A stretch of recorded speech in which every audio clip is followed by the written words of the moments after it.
어머니, 저 오늘 결혼합니다. 오늘부터 저에게 어머니는 없습니다. 새벽 시장, 생선 상자를 나르던 순애의 휴대전화가 울렸습니다. 35년간 뼈 빠지게 키운 아들이 보낸 문자였죠. 바로 그 시각 아들은 최고급 호텔에서 화려한 턱시도를 입고 행복에 취해 있었습니다. 어머니를 투명인간 취급하며 완벽한 성공을 꿈꾸던 그 순간 아들은 몰랐습니다. 자신이 버린 그 어머니가 전화 한 통으로 그의 인생을 지옥으로 떨어뜨릴 수 있는 사람이란 걸 말이죠. 지금부터 가장 잔인한 선택을 한 아들의 처절한 몰락이 시작됩니다. 오늘도 사연 끝까지 함께 해주세요. 광장시장의 이른 아침, 새벽 공기는 아직 차가웠습니다. 하지만 시장은 이미 활기로 가득 찼어요.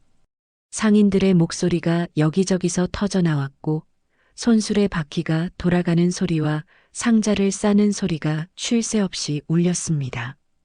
어머, 순애야. 또 제일 먼저 나왔네. 옆 반찬가게 아줌마 경숙이 물통을 옮기며 소리쳤죠. 순애는 시장 구석 순애상의 앞에서 스티로폼 상자를 들어 올리며 대답했습니다. 그럼요, 경숙 언니. 일찍 와야 더 많이 팔지. 상자 안에서는 싱싱한 갈치와 조기들이 얼음 사이로 반짝였습니다. 그녀는 허리를 굽혀 무거운 상자를 진열대 위로 올리며 이마에 땀을 손등으로 닦았습니다. 아이고, 힘들겠어. 혼자서 이 무거운 거 다 나르고. 괜찮아요. 익숙해졌어요. 순애가 씩 웃으며 다음 상자를 들어 올렸습니다. 그런데 요즘 아들 소식은 어때?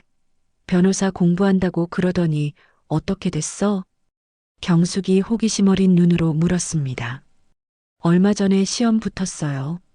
이제 진짜 변호사예요. 순애의 얼굴이 환하게 밝아졌습니다.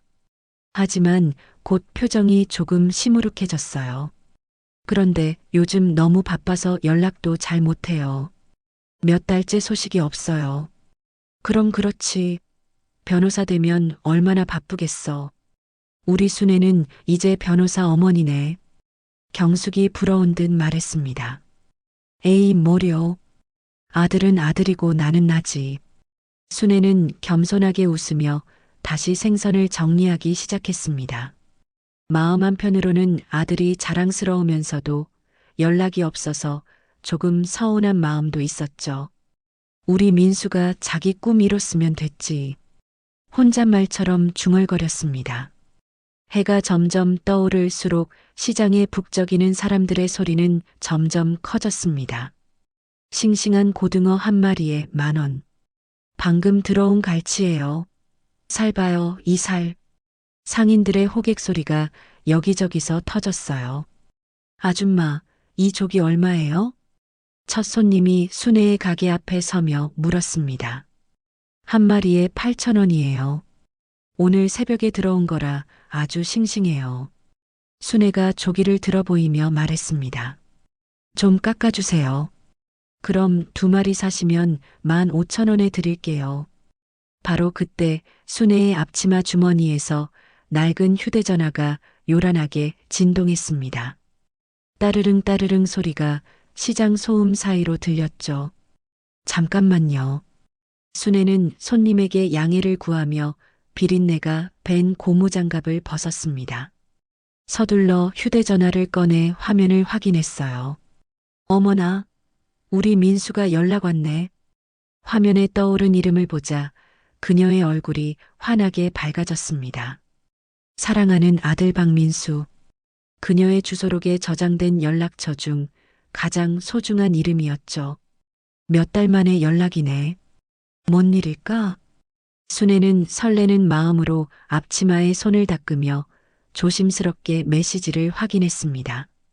손가락에 묻은 물기 때문에 화면이 잘 안 눌러져서 몇 번 시도한 끝에 메시지를 열었죠. 첫 번째 문장을 읽자 순애의 눈이 동그랗게 커졌습니다. 어머니, 저 오늘 결혼합니다. 유성호텔 따님과 결혼해요. 뭐 결혼? 스팸 문자인가? 순애는 깜짝 놀라며 소리쳤습니다. 옆에서 생선을 고르던 손님이 고개를 돌려 쳐다봤어요. 갑자기 왜 그러세요? 아, 아니에요. 순애는 당황하며 손을 흔들었습니다.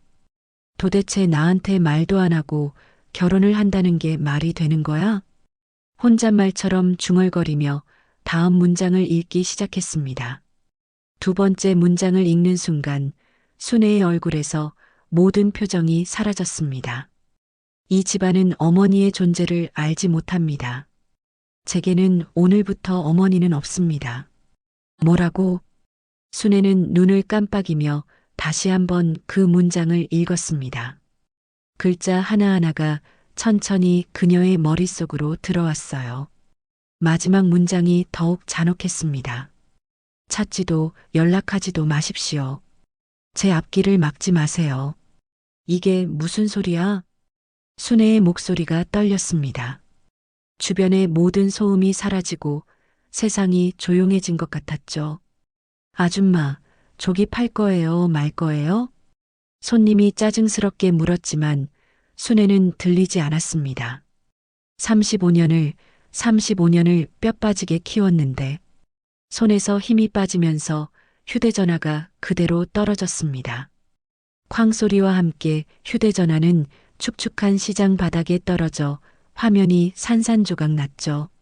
순애는 바닥에 떨어진 휴대전화를 멍하니 바라봤습니다. 35년 동안 키워온 아들이 자신을 완전히 지워버렸다는 사실을 그녀는 아직 받아들일 수 없었습니다. 모든 일의 시작은 이미 몇 달 전으로 거슬러 올라갑니다. 성공이라는 달콤한 유혹에 눈이 먼 아들이 자신을 키워준 어머니와 차가운 현실 사이에서 위험한 저울질을 시작했던 그날. 바로 그 여자가 아들과 함께 이 좁은 집에 찾아왔던 그날이었죠. 몇 달 전 순애의 작은 집 거실이었습니다. 저녁 장사를 마치고 돌아와 젖은 행주를 삶던 참이었어요. 어머니, 저 왔어요. 그리고 제가 소개해드리고 싶은 사람이 있어요. 민수가 평소와 달리 어색하고 긴장된 미소를 지으며 문을 열고 들어섰습니다. 그의 뒤로 이 낡은 동네와는 전혀 어울리지 않는 머리부터 발끝까지 완벽하게 차려입은 젊은 여성이 따라 들어왔어요. 어머나, 누구? 순애가 젖은 손을 앞치마에 문지르며 반갑게 물었습니다. 아들이 여자를 데려온 것은 처음이었으니까요. 안녕하세요. 김유라가 짧게 인사했습니다. 하지만 그녀의 얼굴에는 이미 불쾌한 표정이 역력했죠. 시장 입구에서부터 코를 찌르던 퀴퀴한 생선 냄새와 구불구불하고 지저분한 좁은 골목길이 그녀의 신경을 잔뜩 자극했기 때문입니다. 집 안에 들어서자 좁은 현관과 낡은 벽지, 그리고 집안 깊숙이 밴 비린내가 그녀를 질식시킬 것 같았습니다. 어머니께 꼭 인사시켜드리고 싶었어요. 유라 씨, 제 어머니세요. 민수가 애써 밝은 척하며 유라를 소개했습니다. 아, 그래요? 처음 뵙겠습니다. 유라는 겉으로는 겨우 예의를 차렸지만 무의식적으로 가방을 쥔 손으로 코를 가리며 집안의 생선 비린내에 노골적으로 인상을 찌푸렸습니다. 그녀의 시선이 낡고 꺼진 소파, 구형 브라운관 텔레비전, 누렇게 변색된 벽지를 빠르게 훑었습니다. 모든 것이 그녀가 살아온 세상과 극명하게 대비되었죠. 어머나, 세상에, 민수가 이런 예쁜 친구 데려온다고 말도 안 하고, 아이고, 어떡해. 준비한 게 아무것도 없네. 순애는 당황하면서도 기쁜 마음을 감추지 못하고 손을 털었습니다. 아들이 드디어 짝을 만났다는 생각에 여자의 표정은 미처 살피지도 못했죠. 괜찮아요, 어머니. 저희 그냥 잠깐 인사만 드리려고 온 거예요. 민수가 이 어색한 상황을 빨리 벗어나고 싶은 듯 말했습니다. 아니야, 그럴 수 없지. 아무리 그래도 그렇지. 과일이라도 깎아서 내와야지. 아이고, 유라 씨. 잠깐만 기다려요. 금방 맛있는 거 가져올게요. 순애가 부산스럽게 부엌으로 향했습니다. 그녀는 냉장고에서 가장 좋은 사과와 배를 꺼내며 생각했어요. 우리 민수가 드디어 장가갈 사람을 데려왔구나. 참 곱다. 결혼하려고 하는 건가? 아들의 행복한 미래를 그리며 그녀의 입가엔 미소가 떠나지 않았습니다. 순애가 부엌 문을 닫고 과도를 들자 거실에는 무거운 침묵이 흘렀습니다. 유라가 참을 수 없다는 듯 핸드백에서 손수건을 꺼내 코를 막았습니다. 민수 씨, 유라가 목소리를 얼음장처럼 낮춰 속삭였습니다. 응? 왜 그래, 유라야?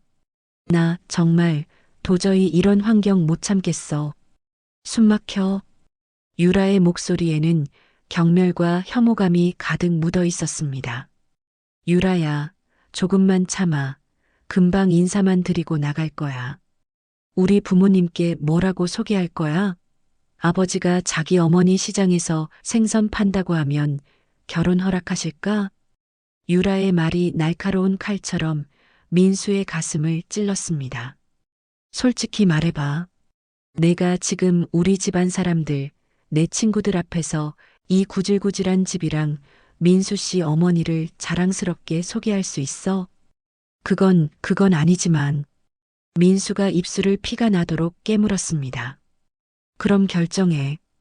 유라가 차갑게 말했습니다.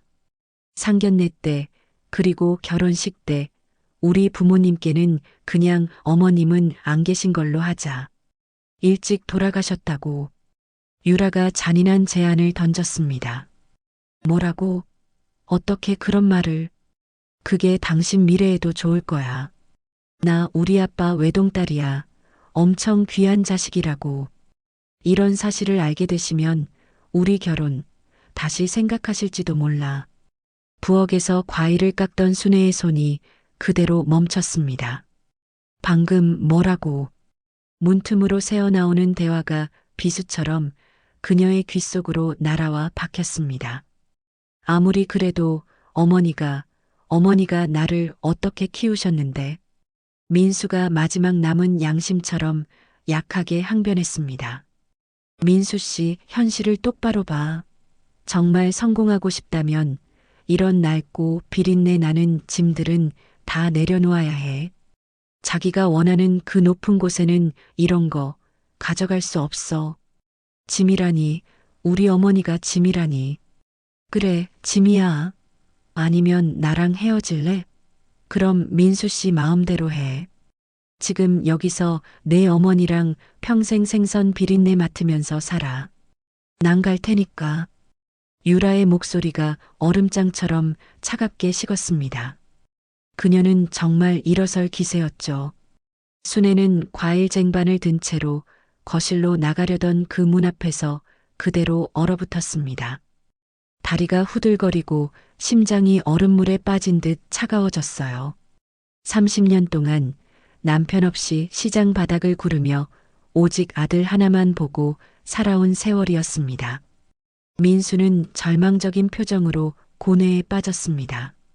그의 머릿속에는 자신을 위해 희생한 어머니의 구부정한 등과 유라가 약속한 화려한 성공, 로펌의 최고 파트너 자리, 한강이 내려다 보이는 펜트하우스가 복잡하게 얽혀들었습니다. 성공에 대한 지독한 욕망이 어머니에 대한 마지막 남은 미안함을 집어삼키기 시작했습니다. 민수 씨, 빨리 대답해. 나 여기서 나가고 싶어. 유라가 차갑게 재촉했습니다. 민수는 눈을 질끈 감았다 떴습니다. 결국 그는 유라의 차가운 손을 조심스럽게 잡았습니다. 알겠어. 나가자. 유라가 그제야 만족스러운 미소를 지었습니다. 순애는 가슴이 통째로 무너져 내리는 것 같았습니다. 손에서 힘이 풀리며 깎던 사과 한 조각이 바닥으로 툭 떨어졌죠. 그녀는 소리가 새어나갈까봐 황급히 자신의 입을 틀어막았습니다. 어머니, 과일은요? 다 깎으셨어요? 잠시 후 민수가 아무것도 모른다는 듯 부엌으로 와서 물었습니다. 순애는 황급히 눈물을 닦고 돌아섰습니다. 아, 응. 갑자기 속이 안 좋네. 배가 아파서 도저히 못하겠다. 미안해서 어쩌지? 다음에 다시 와라. 그땐 맛있는 거 꼭 해줄게. 순애가 억지로 울음이 터져 나오려는 것을 참으며 겨우 대답했습니다. 그녀의 창백한 얼굴과 떨리는 목소리를 민수는 애써 외면했죠. 아, 그러세요? 그럼 저희 이만 가볼게요. 푹 쉬세요. 그래, 조심히 가렴. 유라 씨도 조심히 가요. 민수와 유라가 서둘러 떠난 후 순애는 부엌 바닥에 그대로 주저앉아 소리 죽여 울었습니다. 하지만 그녀는 이것이 끝이 아닐 거라 믿고 싶었습니다. 아니야, 우리 민수가 그럴 리가 없어. 그 여자 때문에 잠시 저러는 걸 거야. 분명히 마음 바꿀 거야. 그렇게 아들이 돌아와 주기를, 제발 꿈에서 깨어나 주기를 기다렸습니다. 하지만 아들의 선택은 확고했습니다.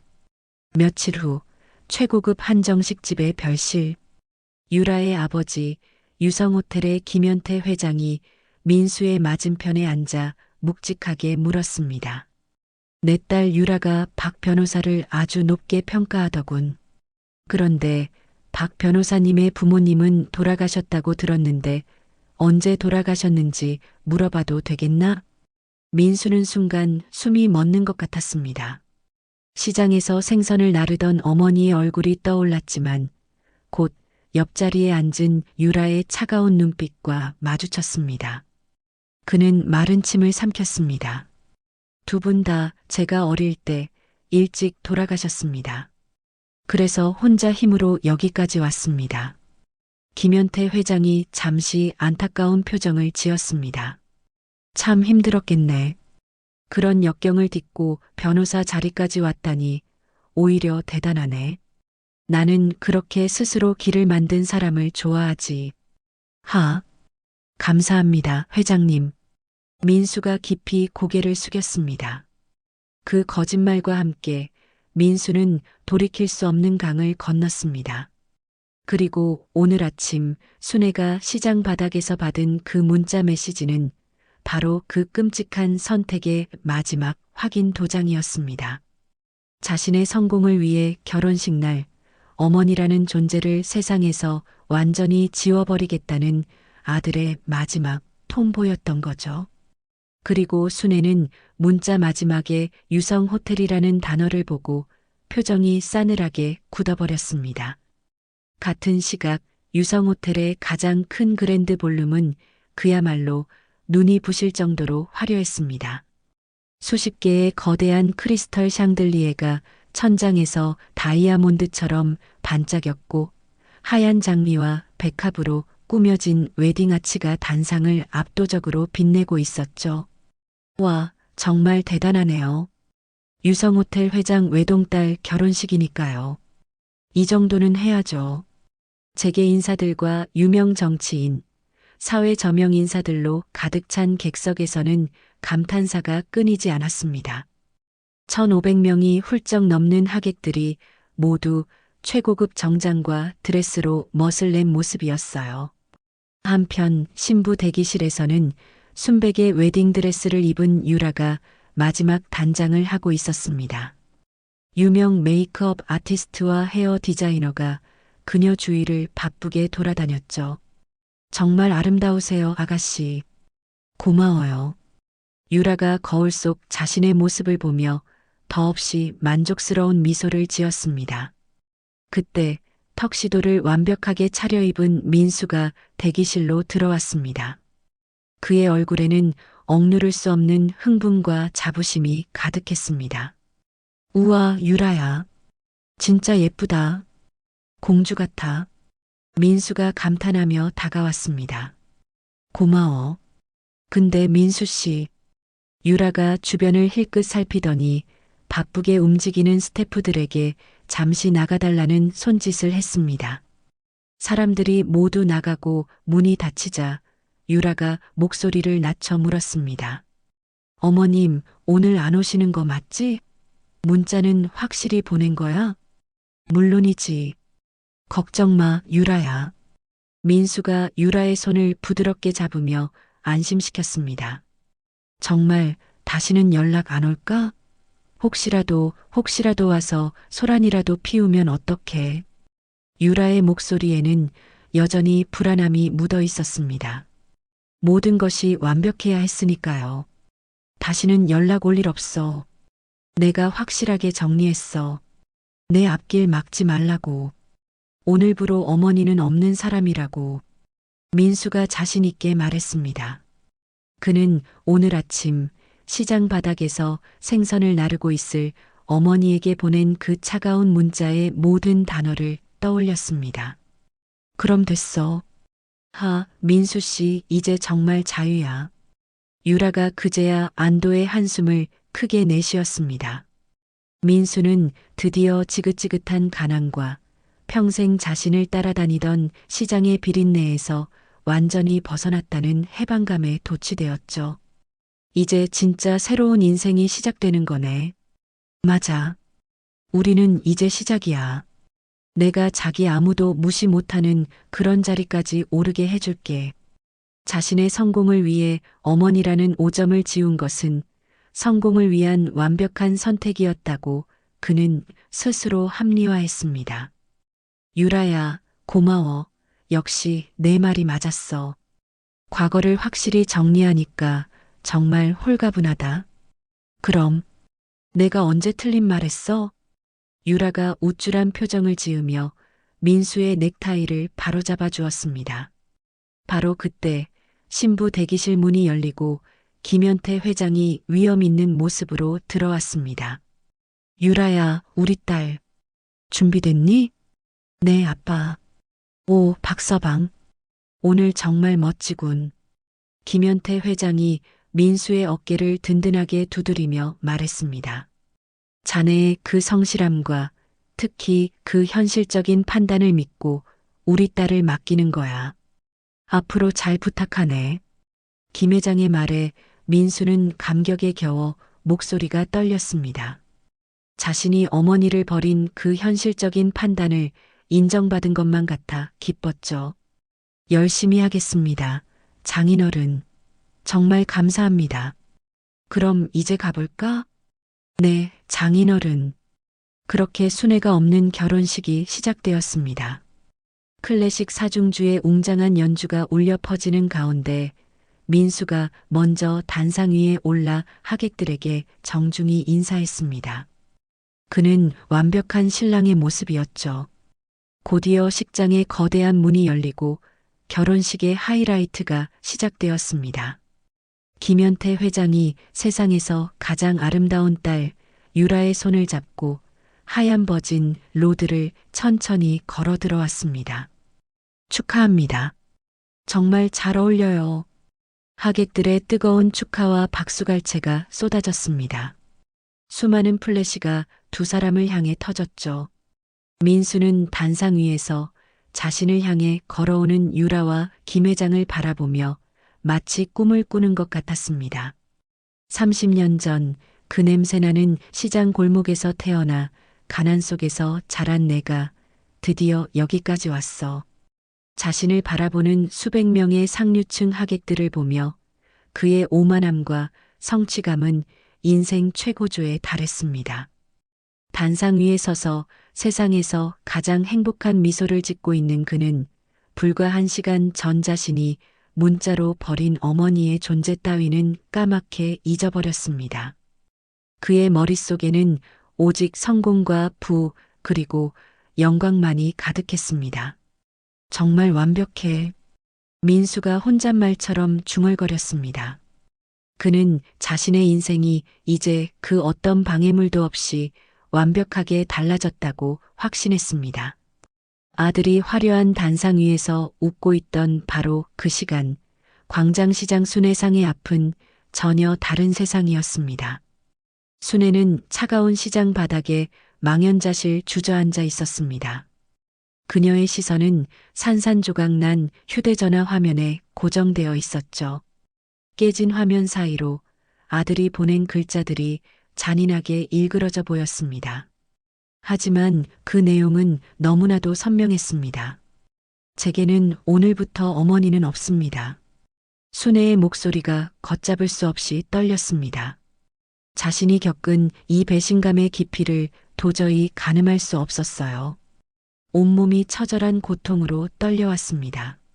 순애야, 민수 엄마, 왜 거기 바닥에 그러고 앉아 있어? 얼굴은 왜 그래? 무슨 일이야, 옆 가게 경숙이 걱정스러운 얼굴로 황급히 다가왔습니다. 아, 아니에요. 괜찮아요. 순애가 고개를 돌리며 억지로 입꼬리를 올렸습니다. 그 눈물범벅이 된 얼굴에 경숙의 가슴이 철렁했죠. 뭐가 괜찮아? 얼굴이 새하얗게 질렸잖아. 어서 일어나. 정말 괜찮아요. 잠깐만 바람 좀 쐬고 있을게요. 순애는 경숙의 손을 밀어내고 다시 깨진 휴대전화를 바라봤습니다. 바로 그때 몇 달 전 엿들었던 그 대화가 망치처럼 머리를 내리쳤습니다. 방문 틈으로 새어나오던 그 유라의 경멸 어린 속삭임이 귓가에 생생하게 울렸죠. 나는 도저히 이런 환경 참을 수 없어. 상견례 때 우리 부모님께는 그냥 어머님은 안 계신 걸로 하자.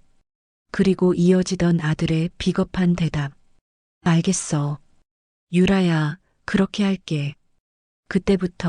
그때부터 이미 다 계획했던 거구나. 순애가 저도 모르게 이를 악물었습니다. 오늘 아침에 받은 이 문자는 아들이 그들의 그 끔찍한 계략을 완벽하게 실행에 옮겼음을 확인시켜주는 마지막 통보였습니다. 집에 유라를 데리고 온 이후로 몇 달 동안 연락이 없어 언젠간 그래도 연락을 하겠지 라고 믿어왔습니다. 결혼식까지 부르지 않고 자신이 투명인간이 될 것이라고는 정말 상상도 하지 못했죠. 기다린 내가 바보였어. 내가 정말 바보였어. 순애는 눈물을 손등으로 거칠게 닦아냈습니다. 그리고 천천히 비틀거리며 자리에서 일어났습니다. 그녀의 눈빛은 더 이상 슬픔이나 절망이 아니었습니다. 차가운 분노, 그리고 무서운 결심이 그 자리를 대신하고 있었죠. 언니, 정말 괜찮은 거야? 어디가 아픈 거면 말을 해. 경숙이 다시 물었지만 순애는 아무 대답도 하지 않았습니다. 그녀는 묵묵히 자신의 가게 안으로 걸어 들어갔고 드르륵 소리와 함께 셔터를 반쯤 내렸습니다. 가게 안이 어두워졌습니다. 수십 년간 오직 아들 민수만을 위해 철저히 봉인해 두었던 그녀의 진짜 과거가 깨어나기 시작했습니다. 그래, 이제 그만하자. 이 지긋지긋한 노릇도. 순애가 혼잣말처럼 중얼거렸습니다. 그녀는 가게 안쪽 가장 구석진 곳으로 걸어갔습니다. 먼지 쌓인 낡은 장부들을 하나둘 힘겹게 옮기자 그 뒤에 숨겨져 있던 낡은 철제 금고가 모습을 드러냈습니다. 30년 만이네. 순애가 떨리는 손으로 익숙하게 금고 번호를 눌렀습니다. 철컥하는 둔탁한 소리와 함께 금고 문이 열렸습니다. 안에는 낡은 가죽 지갑 하나와 가장자리가 누렇게 빛바랜 사진 한 장이 조심스럽게 보관되어 있었습니다. 순애는 사진을 먼저 꺼내 들었습니다. 사진 속에는 30년 전 풋풋하고 젊은 시절의 순애와 지금과는 비교도 안 되게 초라한 행색의 젊은 남자가 작은 시장 좌판 앞에서 어색하게 함께 서 있었습니다. 그 남자는 바로 지금쯤 딸의 결혼식에서 웃고 있을 유성호텔의 김현태 회장이었죠.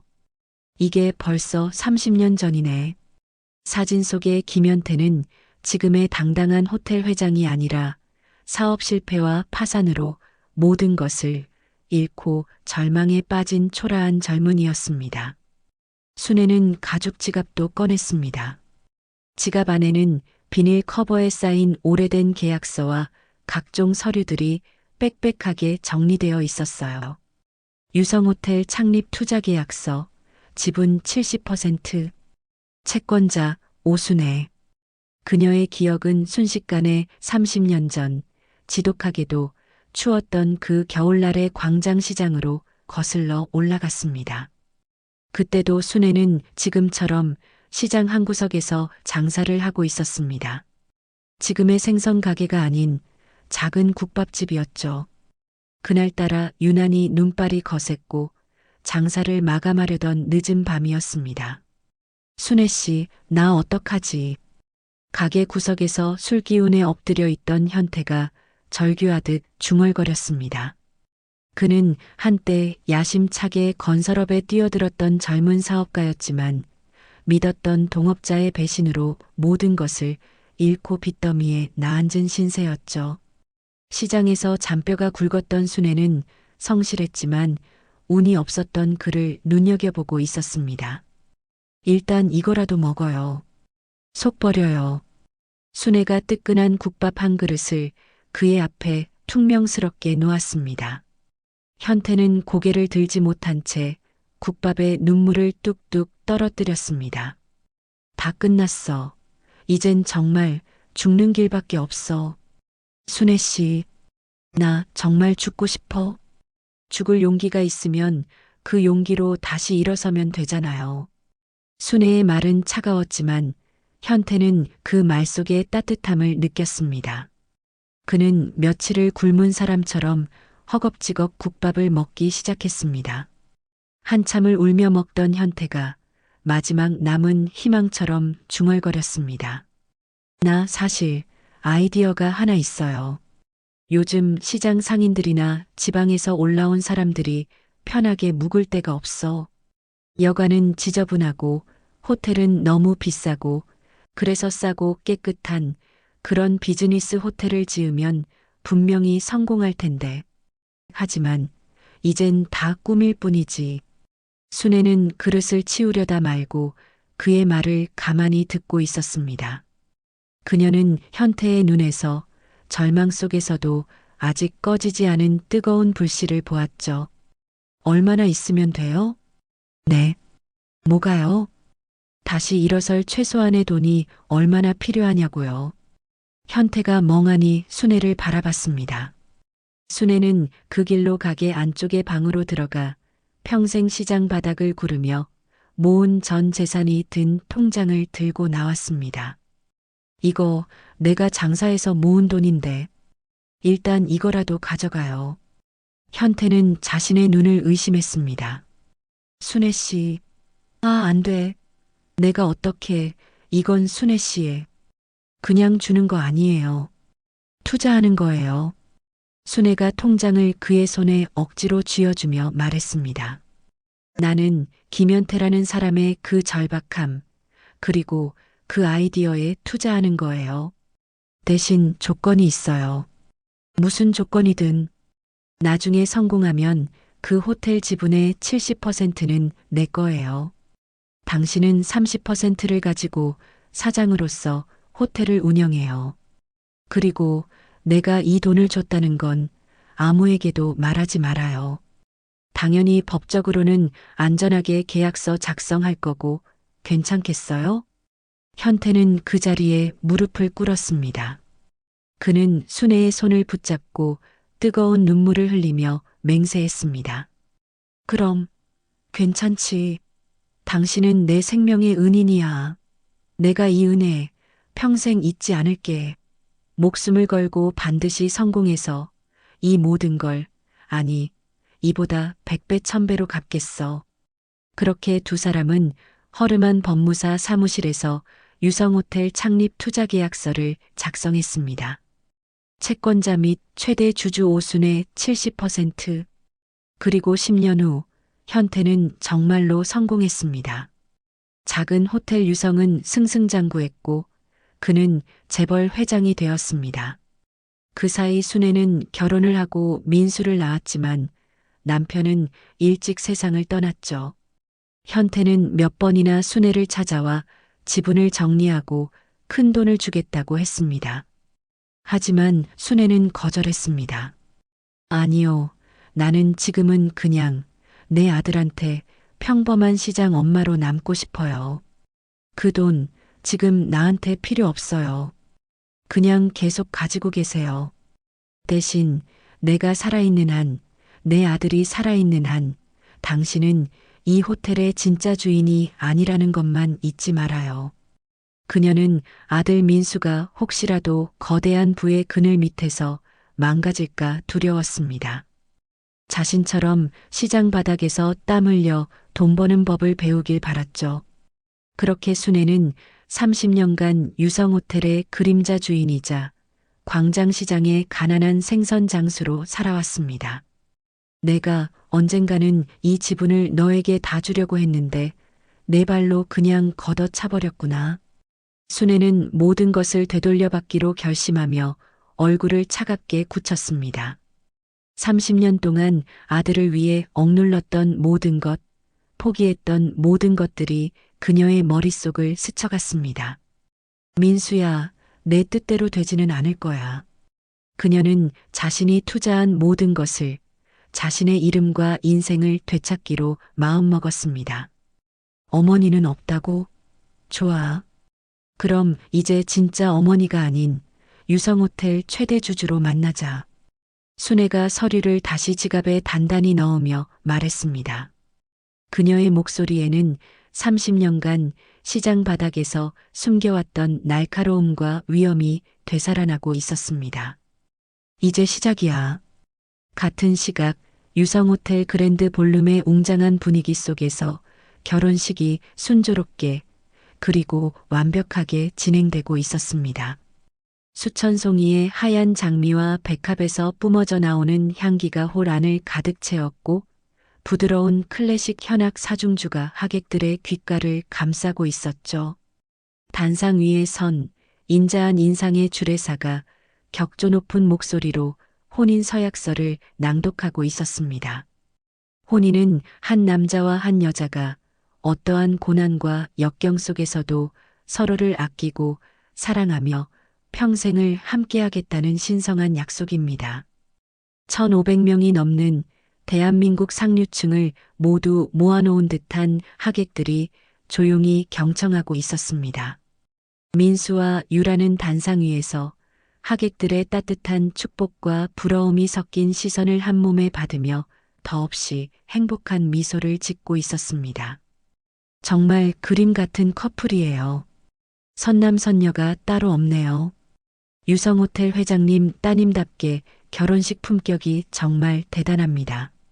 신랑이 능력이 좋은가 보네.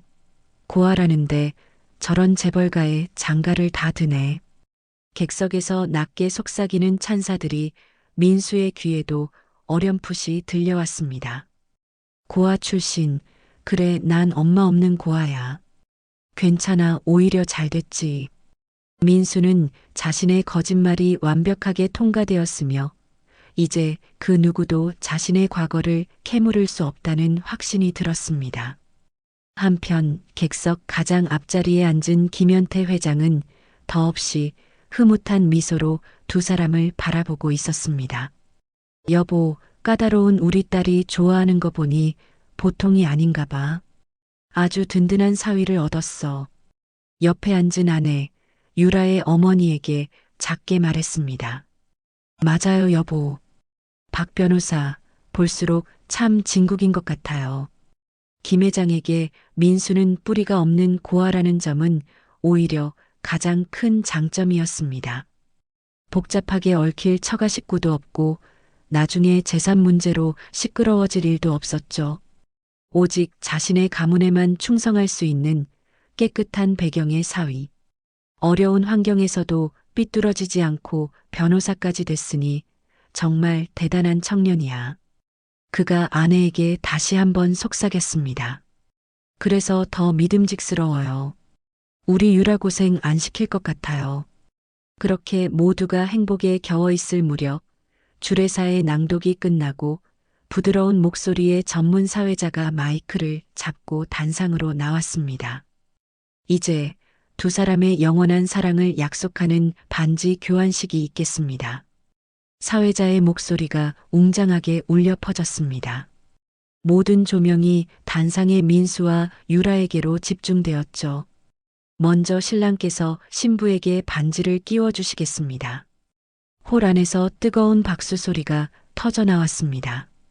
수십 대의 카메라 플래시가 연신 터지고 비디오 카메라들이 이 역사적인 순간을 포착하기 위해 바쁘게 움직였습니다. 민수는 주머니에서 작은 벨벳 상자를 꺼내 열었습니다. 그 안에는 거대한 다이아몬드가 샹들리에 빛을 받아 무지개처럼 눈부시게 빛나고 있었습니다. 그것은 그가 상상했던 것 이상의 부와 성공의 상징이었죠. 유라야. 민수가 벅차오르는 감정을 누르며 유라의 이름을 불렀습니다. 응, 민수 씨. 유라가 세상에서 가장 환한 미소를 지으며 하얀 장갑을 낀 손을 내밀었습니다. 민수는 그 손을 조심스럽게 잡았습니다. 식장의 모든 이목이 두 사람의 손끝에 집중되었습니다. 어머, 저 반지 좀 봐. 정말 크다. 하객들 사이에서 다시 한번 감탄사가 터져 나왔습니다. 평생 무슨 일이 있어도 너만 사랑하고 행복하게 해줄게. 민수가 반지를 유라의 손가락에 천천히 끼우며 진심을 담아 말했습니다. 축하합니다. 반지 교환이 끝나자 객석에서 우레와 같은 박수가 터져 나왔죠.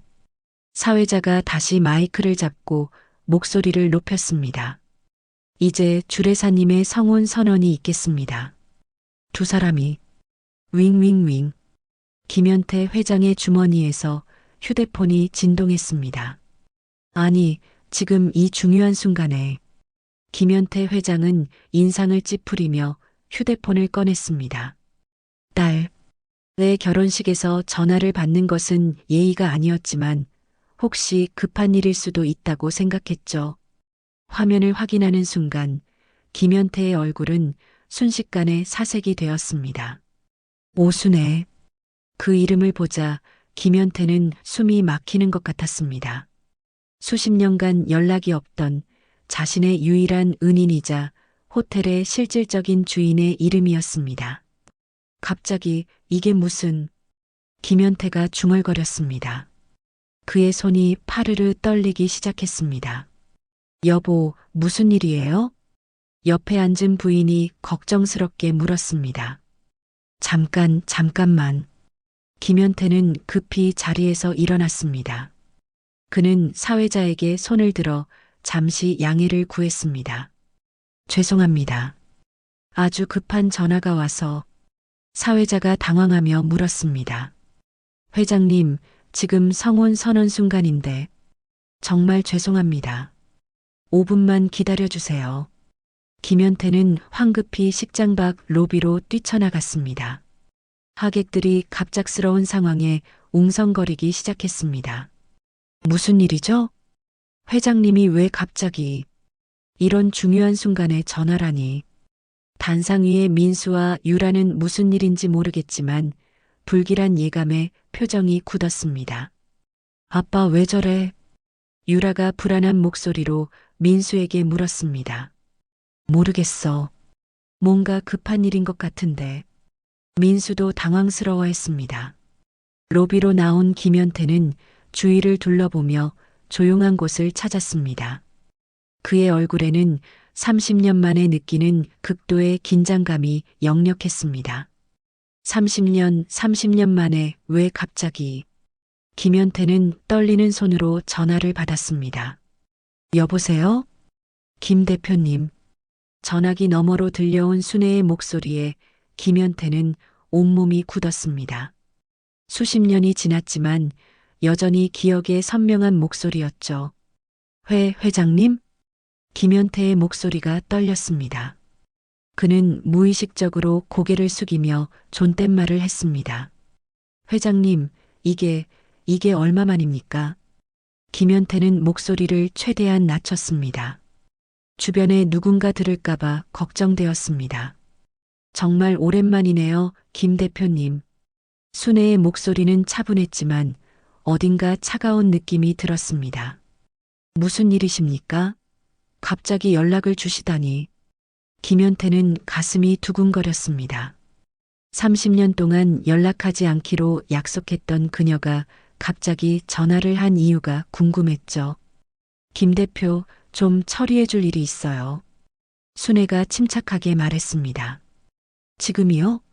죄송하지만 지금은 제 딸 결혼식 중입니다. 김현태가 조심스럽게 대답했습니다. 전화기 너머로 잠시 침묵이 흘렀습니다. 그 침묵이 김현태에게는 더욱 불안하게 느껴졌습니다. 김 대표님, 제가 왜 전화했는지 궁금하시죠? 네, 회장님. 김현태의 목소리가 떨렸습니다. 30년 전 일 기억하시나요? 순애의 질문에 김현태는 과거를 떠올렸습니다. 30년 전 자신이 시장에서 파산했을 때의 절망적인 순간들이 생생하게 되살아났습니다. 물론입니다, 회장님. 제가 어떻게 잊을 수 있겠습니까? 김현태가 고개를 숙이며 대답했습니다. 그때 제가 뭐라고 했는지도 기억하시죠? 네, 회장님께서 투자금을 주시면서 아드님을 평범하게 키울 때까지 신분을 숨겨달라고 하셨습니다.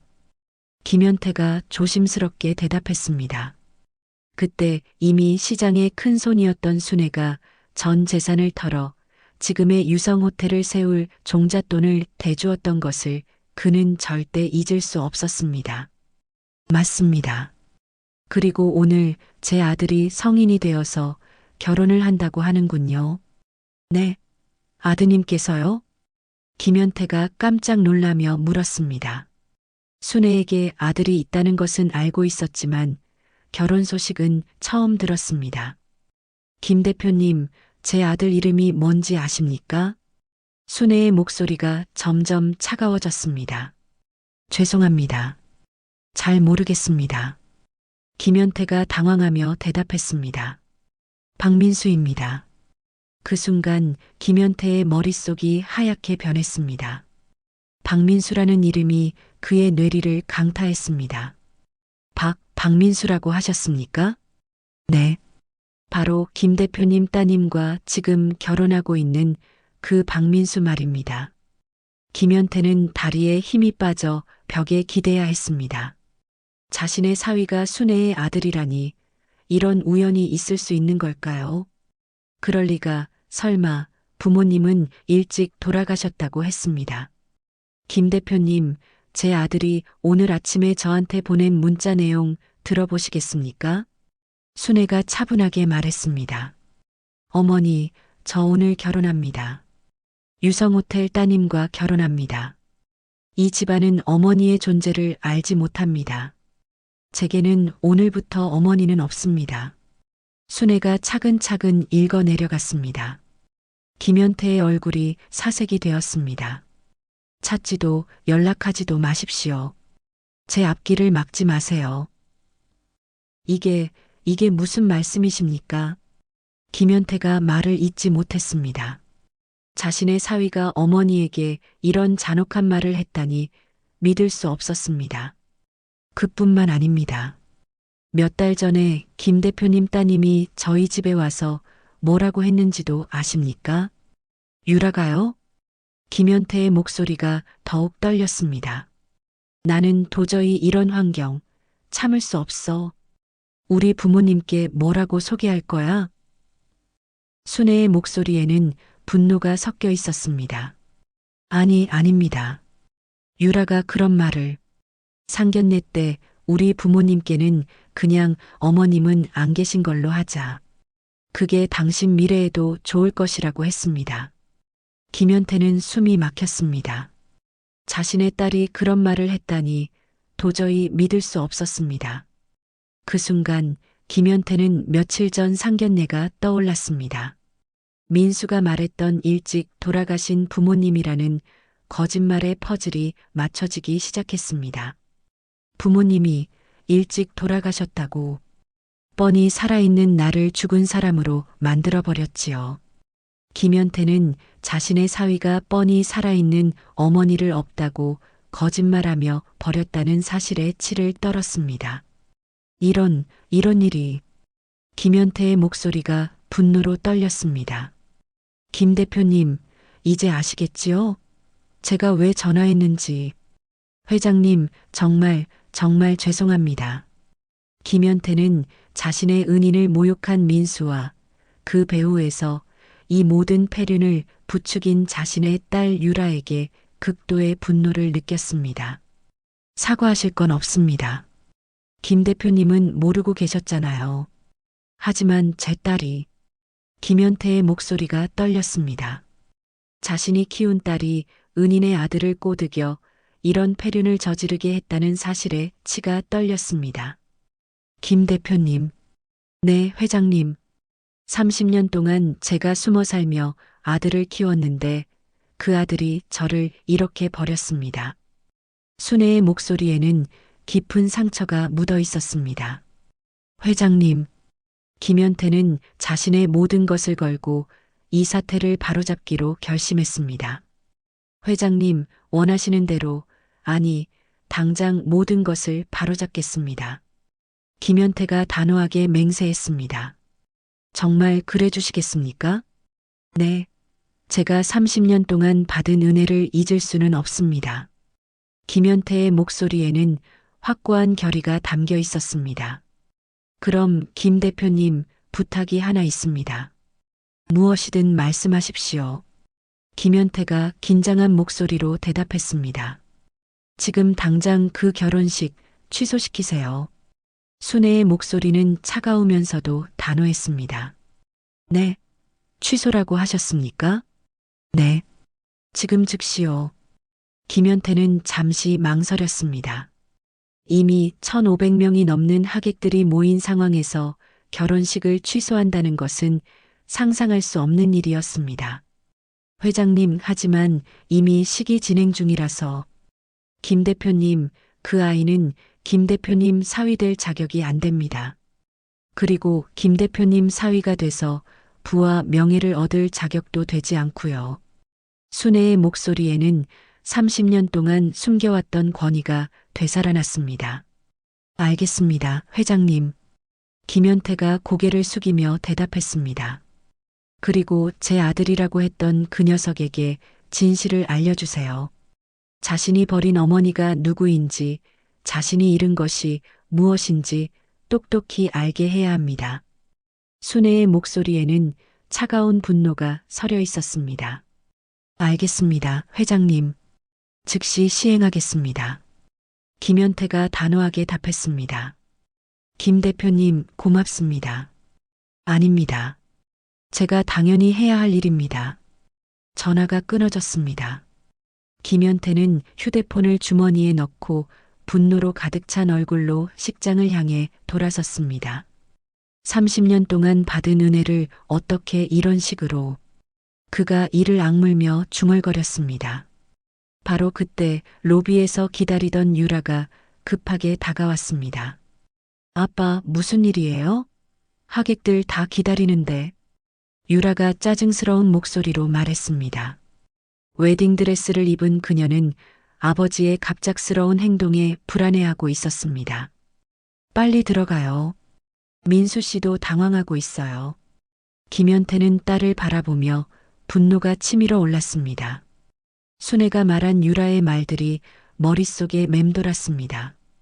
나는 도저히 이런 구질구질한 집안은 참을 수 없어.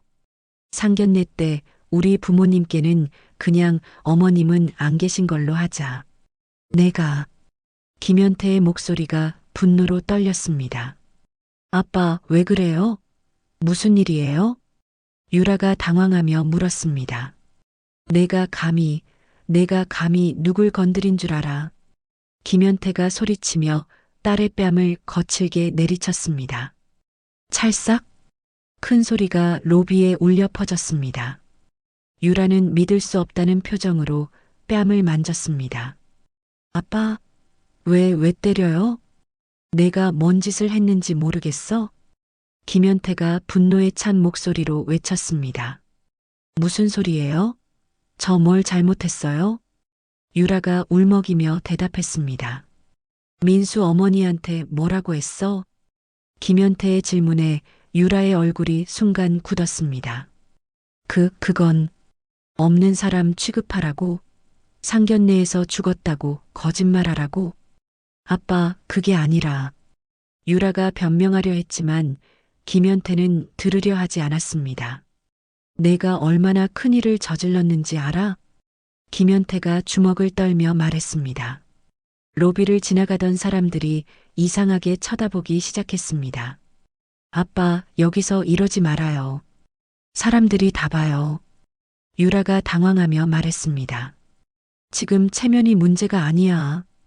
김연태는 모든 것을 버릴 각오로 식장 단상을 향해 성큼성큼 걸어갔습니다. 아빠, 어디 가요? 유라가 뒤따라오며 소리쳤습니다. 결혼식 취소한다. 뭐라고요? 유라가 깜짝 놀라며 아버지의 팔을 잡았습니다. 나. 김연태가 유라의 손을 뿌리치며 식장 문을 열었습니다. 식장 안에서는 여전히 하객들이 웅성거리며 김연태를 기다리고 있었습니다. 단상 위에 민수는 불안한 표정으로 서 있었습니다. 이제 모든 걸 끝내자. 김연태가 결연한 표정으로 단상을 향해 걸어갔습니다. 김연태가 이글거리는 분노에 찬 얼굴로 단상으로 성큼성큼 걸어 올라갔습니다. 성혼 선언을 하려던 인자한 인상의 주례사와 막 다음 멘트를 이어가려던 사회자가 어리둥절한 표정으로 그를 동시에 바라봤습니다. 회장님, 무슨 일이십니까? 이제 곧 두 사람의 성스러운 성혼 선언을 해야 하는데. 김연태는 대답할 가치도 없다는 듯 사회자의 손에 들린 마이크를 거칠게 빼앗아 들었습니다. 쿵 하는 둔탁한 마찰음이 식장 전체의 최고급 스피커를 통해 크게 울려 퍼졌습니다. 잠깐, 회장님. 방송사고입니다. 사회자가 당황하며 제지하려 했지만 김연태의 눈에서 뿜어져 나오는 모든 것을 부숴버릴 듯한 살기 어린 결연한 표정에 압도되어 저도 모르게 한 걸음 물러섰습니다. 아름다운 축복의 선율을 연주하던 현악 사중주가 당황한 듯 끼익하는 불협화음을 내며 멈췄습니다. 순식간에 식장은 찬물을 끼얹은 듯 완전한 정적에 휩싸였습니다. 1,500명이 넘는 대한민국 상류층을 자부하는 하객들이 모두 숨을 죽인 채 이 상상조차 못한 돌발 상황을 멍하니 바라보며 무슨 일인지 궁금해했습니다. 김연태는 마이크를 입에 대고 크고 분명한 목소리로 말했습니다. 그의 목소리는 억누른 분노로 미세하게 떨리고 있었습니다. 여러분, 오늘 이 결혼식 없던 일로 하겠습니다. 그의 선언이 끝나자마자 몇 초간의 아찔한 정적 후 식장은 순간 폭발했습니다. 뭐라고요? 무슨 일이에요? 지금 장난하는 건가? 저게 무슨 소리야? 갑자기 왜 결혼을 취소해? 사위가 마음에 안 들었나? 하객들이 아수라장이 되어 웅성거렸습니다. 너도 나도 자리에서 일어나며 서로의 얼굴을 쳐다보고 이 황당무계한 사태에 대해 저마다 한마디씩 떠들기 시작했습니다. 행사를 취재하던 기자들의 카메라 플래시가 이제는 축복이 아닌 이 세기의 스캔들을 담기 위해 미친 듯이 터지기 시작했습니다. 여보, 당신 지금 무슨 짓이야? 정신 차려요. 객석 가장 앞자리에 있던 김연태의 부인, 유라의 어머니가 새하얗게 질린 얼굴로 당황하며 일어났습니다. 단상 바로 아래 하객들의 축복을 받으며 행복에 젖어 있던 민수와 유라는 그야말로 경악했습니다. 몇 초간 무슨 일이 벌어진 건지 이해하지 못한 듯 굳어있던 두 사람. 아니, 아빠가 왜 저래, 왜? 유라가 순백의 웨딩드레스 자락을 쥐어뜯으며 중얼거렸습니다. 두 사람은 굳어버린 몸을 겨우 움직여 비틀거리며 단상으로 뛰어 올라왔습니다. 아버님, 민수가 숨을 헐떡이며 김연태에게 달려왔습니다. 그의 완벽했던 턱시도 매무새가 흐트러졌습니다. 아버님, 이게 무슨 말씀이십니까? 갑자기 왜 이러세요? 네. 민수가 절규하듯 소리쳤습니다. 농담이시죠? 제발, 제발 농담이라고 말씀해 주세요. 유라도 하얗게 질린 얼굴로 값비싼 티아라가 흔들리는 것도 모른 채 아버지의 팔에 매달렸습니다. 아빠, 정신 차려요. 지금 하객들이 다 보고 있어요. 이게 무슨 망신이냐고. 김연태는 그런 딸을 짐짝처럼 차갑게 밀쳐냈습니다. 아! 유라가 비틀거리며 단상 바닥에 주저앉을 뻔했습니다. 김연태는 자신과 이 집안을 기만한 그 배신자, 자신의 30년 은인의 아들을 차갑게 노려봤습니다. 그의 눈빛에는 30년 동안 쌓인 은혜와 그것을 배신당한 끓어오르는 분노가 불길처럼 동시에 서려 있었습니다. 박민수, 김연태가 마이크를 통해 민수의 이름을 불렀습니다. 그의 서늘한 목소리가 혼란으로 시끄러웠던 식장 전체를 다시 한번 쩌렁쩌렁 울리며 집중시켰습니다. 네, 네, 아버님? 민수가 본능적인 공포에 떨리는 목소리로 대답했습니다. 아버님이라는 그 달콤했던 호칭이 지금 이 순간 지옥의 부름처럼 어색하게 들렸습니다. 자네에게 묻겠네. 김연태가 마이크를 통해 모든 하객이 들을 수 있도록 크게 말했습니다. 여기 계신 모든 분들이 들을 수 있게 똑똑히 대답해주게. 아버님, 왜 이러십니까? 일단 진정하시고 나중에 말씀하시죠. 민수가 이 상황을 어떻게든 모면하려 불안한 표정을 지으며 사태를 수습하려 했지만 김연태는 그에게 한 걸음 더 다가섰습니다. 자네, 정말 부모님이 일찍 돌아가셨나? 김연태의 첫 번째 질문에 웅성거리던 식장이 다시 한번 조용해졌습니다. 하객들은 고아 출신 변호사의 신데렐라 스토리라며 수군거렸던 신랑의 사연을 떠올리며 이게 도대체 무슨 말인지 이해하려고 귀를 기울였습니다. 그게 무슨... 민수가 말을 더듬었습니다. 심장이 발밑으로 곤두박질 치는 것 같았습니다. 아니면... 김연태가 더욱 차가운 목소리로 한 글자 한 글자 힘을 주어 계속했습니다. 오늘 아침에 바로 오늘 이 완벽한 결혼식을 위해서 자네 손으로 직접 버렸나? 아버님, 무슨 그런... 민수는 그 질문의 의미를 즉시 깨닫고 얼굴이 백지장처럼 하얗게 질렸습니다. 어떻게 하셨지? 말도 안 돼. 아무도 모르는데 어머니가 설마 아니야. 그의 머릿속이 복잡하게 얽히며 패닉에 빠졌습니다. 오늘 아침 시장에 있을 어머니에게 보낸 그 잔인하고 차가운 문자의 모든 단어가 눈앞에 떠올랐다 사라졌습니다. 대답해보게. 김연태가 그가 도망칠 틈을 단 1초도 주지 않고 다시 물었습니다. 저는 그게 오해십니다, 아버님. 민수의 목소리가 공포로 심하게 떨렸습니다. 하객들이 이제는 단순한 혼란이 아닌 확신에 차서 수군거리기 시작했습니다. 무슨 소리야, 저게? 진짜야? 부모님을 버렸다니? 저게 도대체 무슨 뜻이죠? 세상에 고아라더니 다 거짓말이었어? 유성호텔이 제대로 사기 결혼 당하는 거네, 지금. 유라가 바닥에 주저앉다시피 하며 아버지의 바짓가랑이를 잡고 울부짖었습니다. 그녀의 완벽했던 화장이 끔찍하게 눈물로 번지기 시작했습니다. 아빠, 그만해요. 제발. 왜 이런 말을 해요, 여기서. 나 망신시키려고 이래요? 내가 뭘 그렇게 잘못했다고. 유라야, 너도 가만히 있어. 김연태가 딸을 짐승 보듯 매섭게 노려보며 제지했습니다. 너도 이 모든 것을 알고 있었으니 너도 이 일의 공범이니까. 공범이라는 그 끔찍한 단어에 유라의 얼굴마저 핏기 없이 굳어버렸습니다. 김연태는 다시 민수에게로 고개를 돌렸습니다. 이제는 일말의 자비란 없었습니다. 박민수, 마지막으로 묻겠네. 김연태의 목소리가 얼음장처럼 차갑고 엄숙해졌습니다. 자네 어머니는 정말 돌아가셨나 아니면 지금 이 순간에도 어딘가에 뻔히 살아계시나? 민수는 더 이상 아무 답변도 할 수 없었습니다. 그의 입술이 산소 부족이라도 온 듯 파르르 떨렸고 식은땀이 비 오듯 이마에 맺히기 시작했습니다. 그는 턱시도 깃을 움켜쥐었습니다. 숨이 쉬어지지 않았습니다.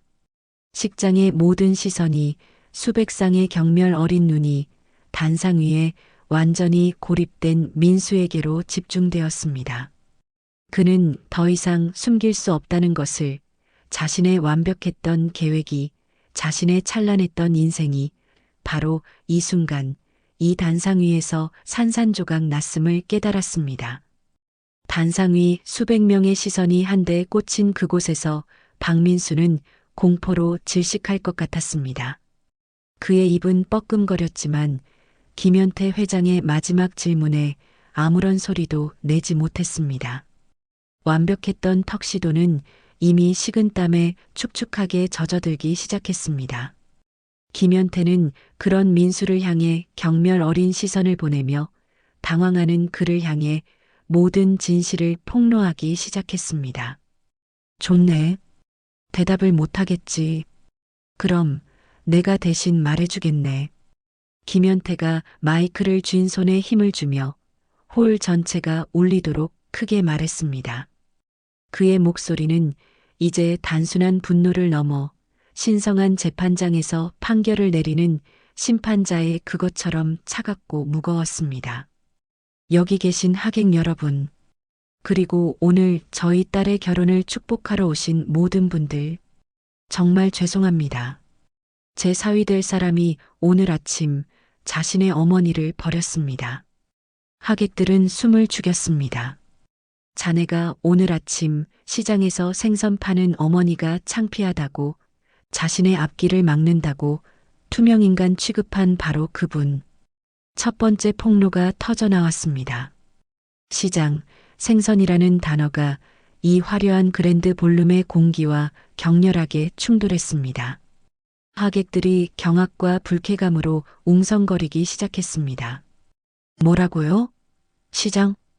어머니가 생선 장수라고? 어머 세상에. 고아라더니 그럼 저런 집안을 속이고 결혼하려던 거야? 민수의 얼굴이 이제 백지를 넘어 잿빛으로 죽어갔습니다. 가장 숨기고 싶었던 자신의 근본이 가장 화려한 순간에 1,500명이 넘는 상류층 하객들 앞에서 만천하에 드러났습니다. 김현태는 하객들의 반응을 지켜보다 다시 한번 마이크에 대고 외쳤습니다. 그의 목소리는 이제 슬픔과 분노가 뒤섞여 있었습니다. 그분은 바로 30년 전 제가 모든 것을 잃고 파산했을 때 저를 일으켜 세우고 바로 이 유성호텔을 짓게 해주신 분입니다. 김현태가 식장 바닥을 발로 구르듯 힘주어 외쳤습니다. 이 두 번째 폭로는 첫 번째 폭로와는 비교도 안 될 만큼 거대한 충격파를 만들어냈습니다. 하객들은 믿을 수 없는 이야기에 거대한 충격에 빠졌습니다. 뭐라고? 호텔을 짓게 해줬다고? 그럼 창립 투자자라는 말씀이신가요?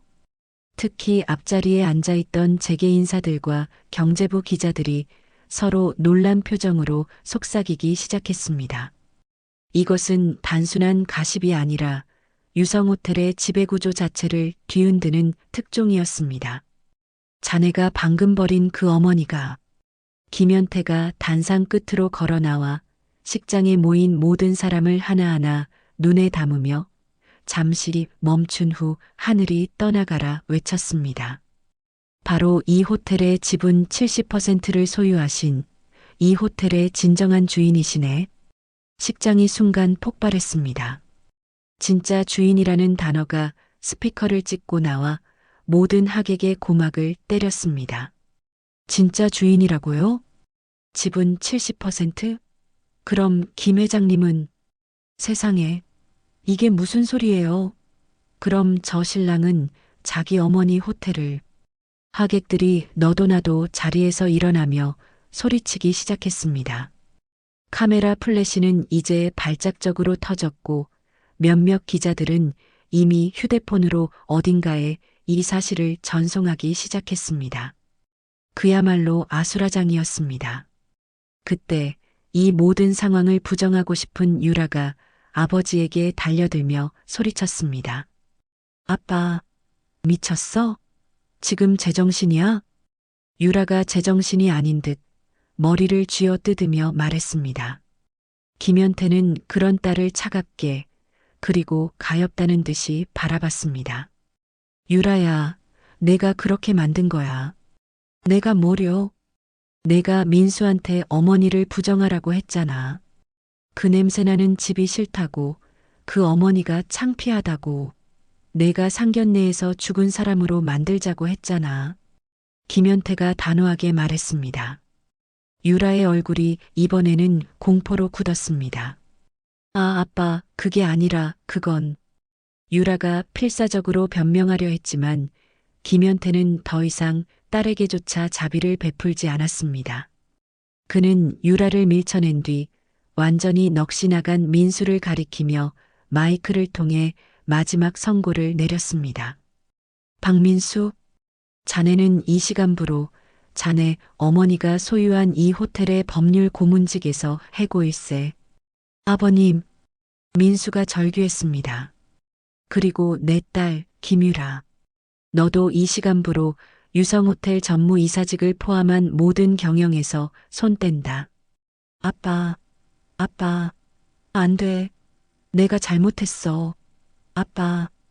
유라가 바닥에 주저앉아 울부짖었습니다. 김연태는 이미 영혼이 빠져나간 듯한 민수에게 마지막 일격을 가했습니다. 그리고 박민수, 자네의 그 파렴치한 사기 행각과 패륜은 변호사 협회에 내가 직접 징계 요청할 걸세. 민수의 눈이 초점 없이 흔들렸습니다. 자네는 2번 다시 이 대한민국 법조계에 발 못 붙일 줄 알아. 안 돼요, 제발요, 아버님. 민수가 떨리는 목소리로 중얼거렸습니다. 민수는 호텔 주인, 어머니, 해고, 변호사 자격 박탈이라는 단어들이 머릿속에서 뒤엉켜 거대한 소용돌이를 일으키는 것을 느꼈습니다. 그는 혼란 속에서 가장 끔찍한 진실을 깨달았습니다. 호텔의 진짜 주인이라고. 엄마가?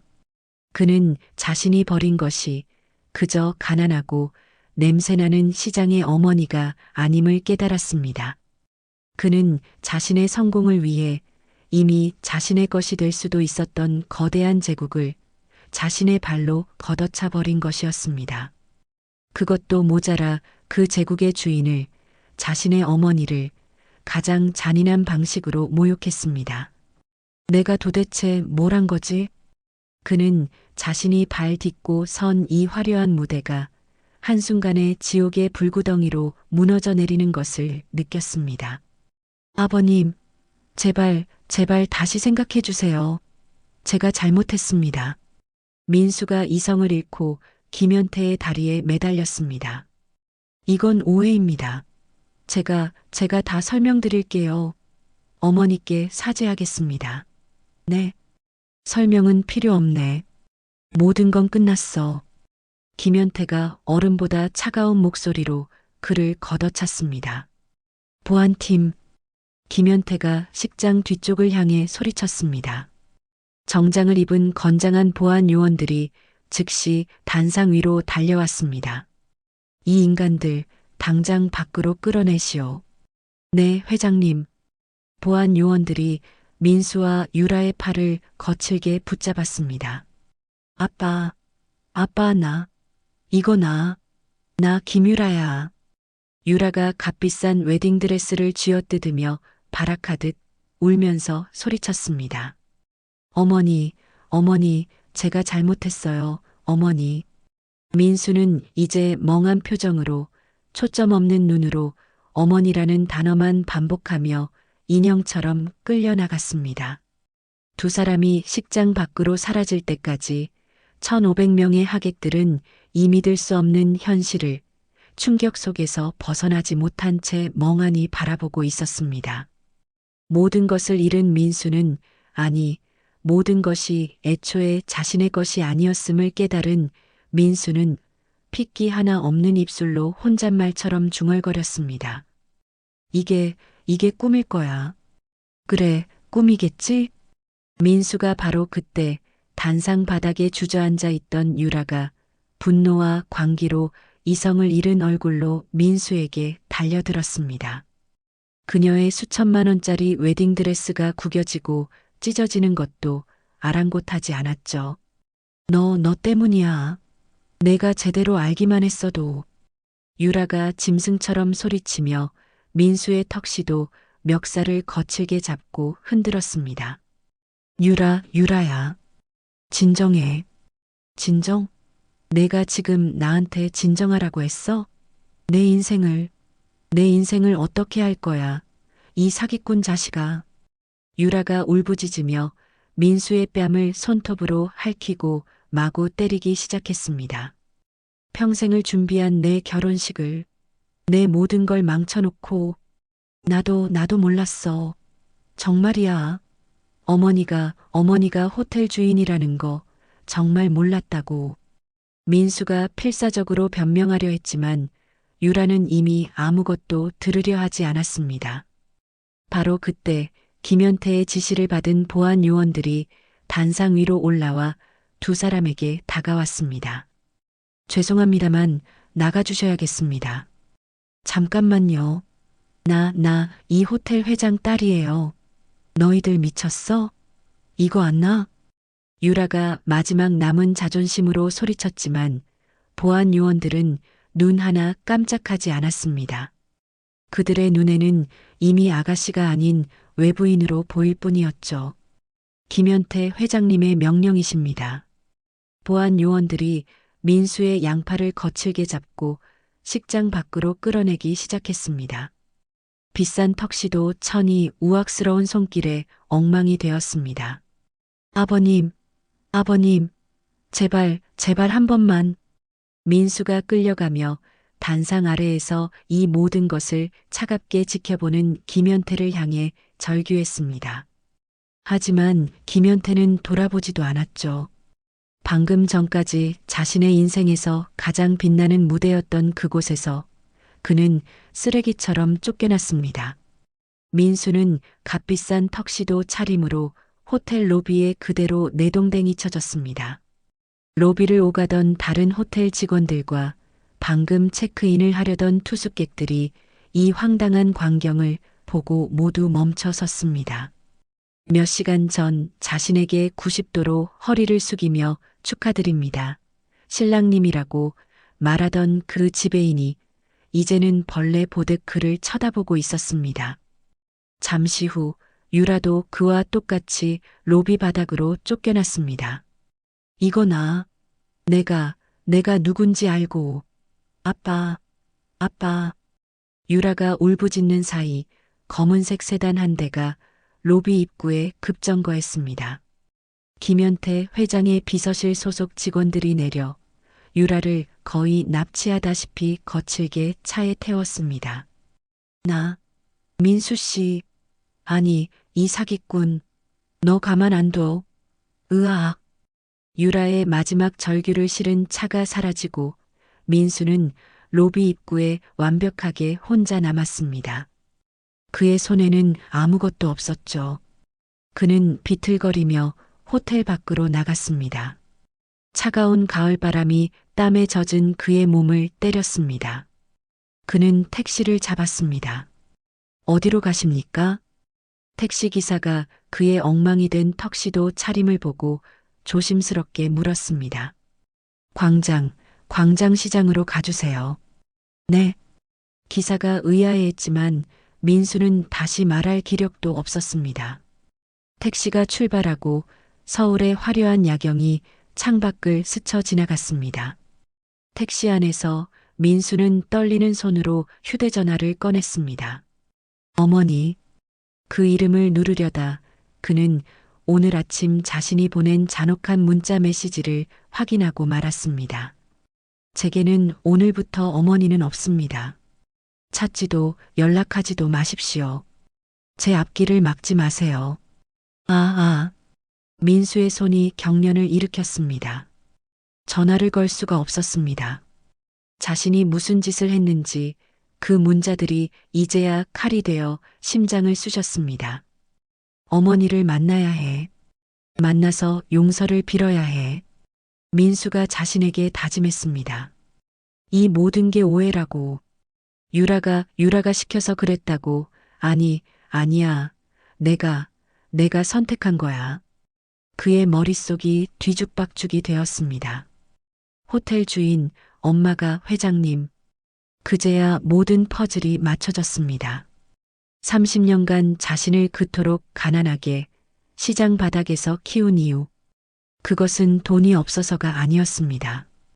그것은 아들이 돈보다 사람을 먼저 알길 바랐던 어머니의 마지막 가르침이었던 것입니다. 그런데 자신은 그 30년의 가르침을 단 한 번의 성공이라는 유혹에 넘어가 완벽하게 배신했습니다. 기사님, 제발 좀 더 빨리 가주세요. 택시가 광장시장에 도착했을 때 민수는 지갑에 있던 현금을 전부 기사에게 던지다시피 하고 차에서 내렸습니다. 그는 서둘러 어머니의 가게로 달려갔습니다. 비싼 구두가 시장의 질척한 바닥에 빠지는 것도 생선 비린내가 자신의 턱시도에 배는 것도 신경 쓸 틈이 없었습니다. 그가 증오했던 그 냄새가 지금은 유일한 희망의 냄새였습니다.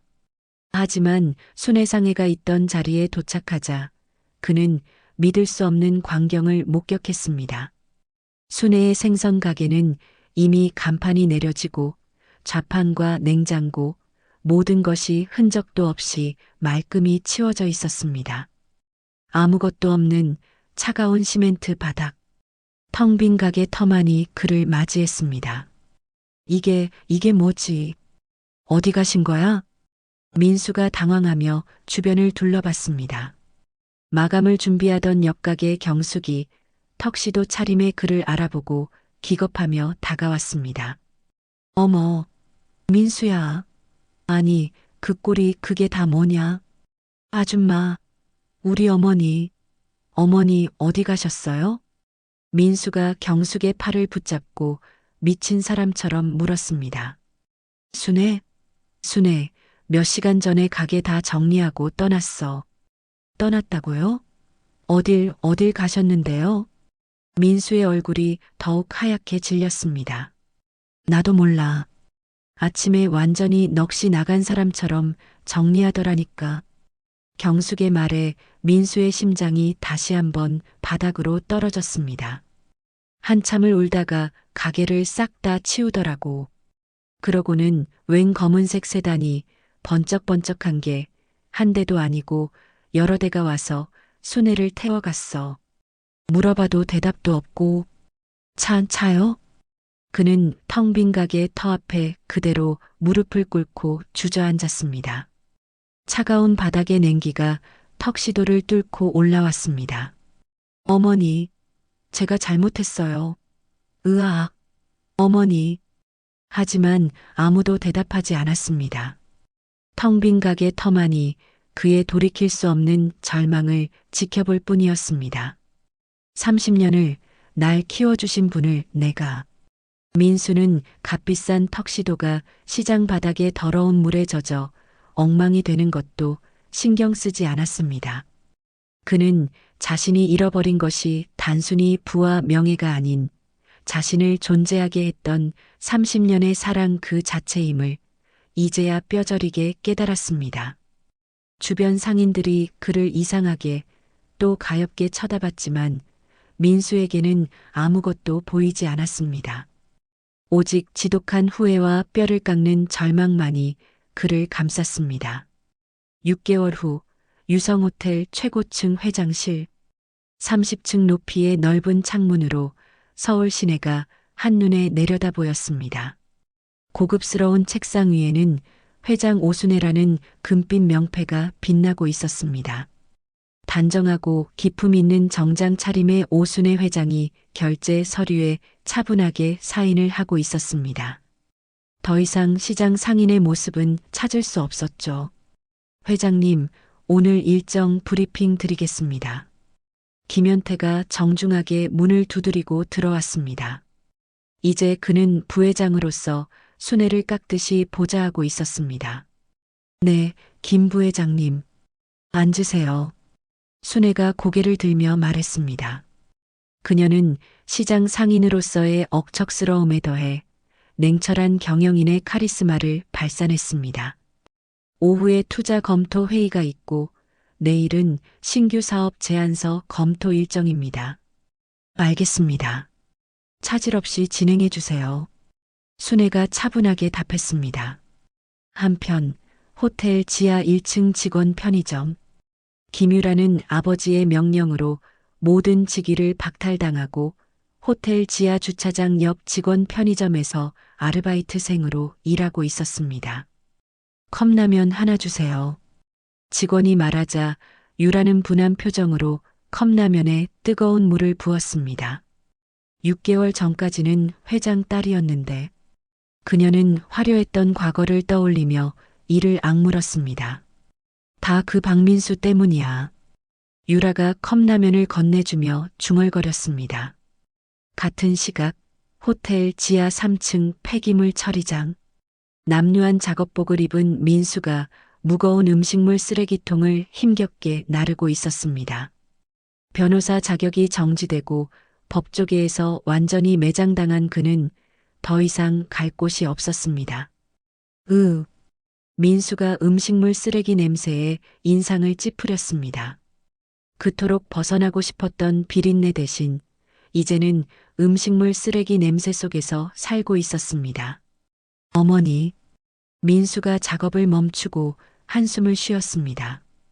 6개월 동안 어머니를 찾으려 했지만 아무런 소식도 들을 수 없었죠. 선배, 빨리 치우세요. 다음 일정 있어요. 후배 직원이 재촉했습니다. 네, 알겠습니다. 민수가 고개를 숙이고 다시 일을 시작했습니다. 30층 회장실로 다시 시점이 돌아왔습니다.